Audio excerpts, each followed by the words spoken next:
And here is breaking news from Montana. Here is the President of the United States tonight doing something you have never seen a President of the United States do, defending his mental health. One after another.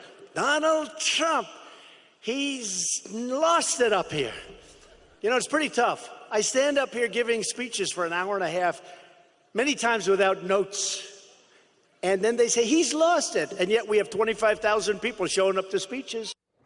The president, who denies he's lost it, is also reportedly volcanic in his anger tonight. He is becoming increasingly paranoid also, if that is possible. And this is not just because of the anonymously sourced New York Times op-ed or the release of quotes from Bob Woodward's new book that portray the president as unfit to serve and as having lost it.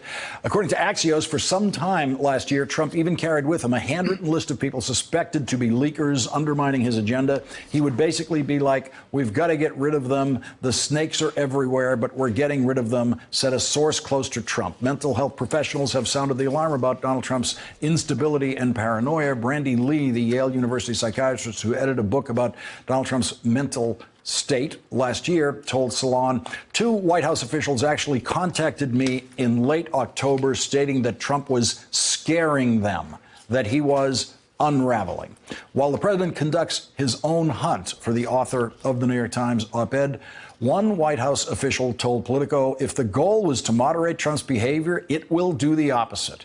Here is former CIA Director John Brennan on Donald Trump's state of mind. I think you see just a continual sort of increase in the concern, the extraordinary measures that people are taking. I do think things will get worse before they get better. I don't know how Donald Trump is going to react to this. A wounded lion is a very dangerous animal, and I think Donald Trump is wounded. Joining our discussion now, David Frum, a senior editor for The Atlantic and the author of Trumpocracy, The Corruption of the American Republic, and Tim O'Brien is back with us. And so, David Frum, there's the President of the United States. He goes out to try to help a Montana Senate candidate, spends his time talking about the New York Times and his own mental health. Right. It's a weird rally, and weirder than even than the usual rally. In the rally, he had kind words for Greg Gianforte, the congressman who body slammed Ben Jacobs, then with The Guardian. And Trump praised, or seemed to praise, the use of violence against a journalist. He also raised the specter of his own impeachment, something presidents normally do not talk about, and warned that if the Democrats do well, that his impeachment will be something that might become a reality. And that's, again, something presidents don't like to concede, because it leads to the thought, well, they must have something if they're thinking of impeaching you. He does seem to be under more and more strain. You know, when the president praised himself for speaking endlessly without notes, other presidents, even Bill Clinton had notes, Barack Obama, enormously eloquent man, he had notes. The reason you have the notes is not because you can't talk, it's because you value your words so much. And the very fact that Donald Trump is speaking without notes is a sign of trouble.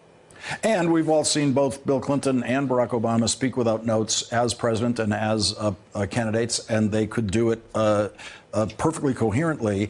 Let's go to the point that David just mentioned, and that is the president of the United States talking about impeachment. He actually says, impeach Trump. That's a little clip of this that will live forever.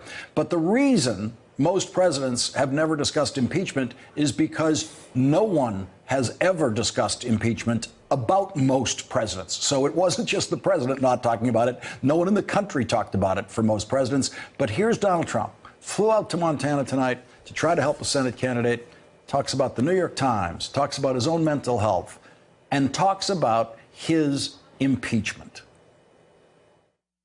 I don't even bring it up because I view it as something that, you know, but they like to use the impeach word. Impeach Trump. Maxine Waters, we will impeach him. But he didn't do anything wrong. It doesn't matter. We will impeach him. Then what you're going to have is you'll have a country that's going to turn into a third world country. Because if the opposite party becomes president, every time before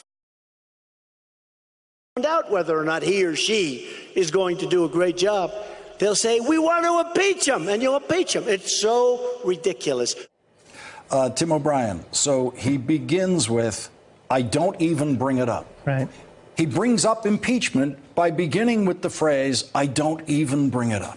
Right, and the president who's governing the country as if he was a third world dictator said that if the opposite party gets into power, we will devolve into a third world country. One of Trump's many poker tells is he will get in front of a crowd and talk about things that he's deeply insecure about, but say he's not insecure. You could do a mashup of him getting on a stage and saying, you know, I'm a really smart guy. I went to Wharton. Okay. You know, I'm a really rich guy. I'm worth $10 billion. Okay. I'm a very attractive guy. Women love me. Okay. Because he's insecure about his appeal, his wealth, and his intellect. And now we can add to that list a president who said, I'm really not going to talk about impeachment, but guess what? Everyone else is talking about impeachment. Or I'm not going to talk about mental health, but tonight I'm going to address that, because he realizes these things are in the air and they're being taken seriously, and he's ingested that. It's now part of what he's worried about. And the real danger of a cornered Donald Trump, who's either cornered reputationally or legally, is he will begin lashing out. And David, from what the president doesn't seem to understand is that the issue of leaking and the issue of loyalty and the issue of fidelity to the purpose of the presidency is something that is decided at the hiring stage.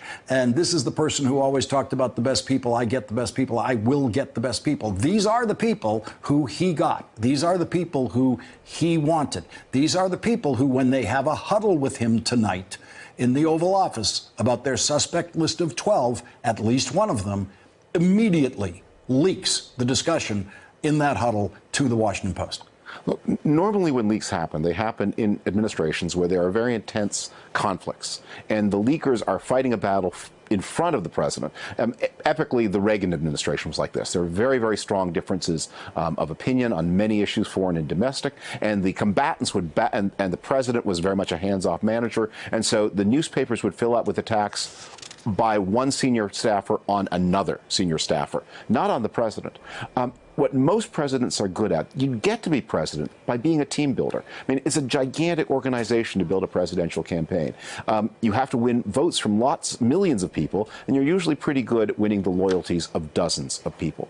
And so George W. Bush, he had this ability in a small group to make people care about him and make his success their success. I think Barack Obama did the same thing. The Clinton administration was bumpier than that. The Reagan administration was bumpier. But even in the more bumpy administrations, and certainly in the less, the president gains loyalty not just by the way he hires, and not by punishing people, but by inspiring people. And that is clearly the thing that Donald Trump is unable to do, even among his closest intimates, even within the people nearest to him in his room.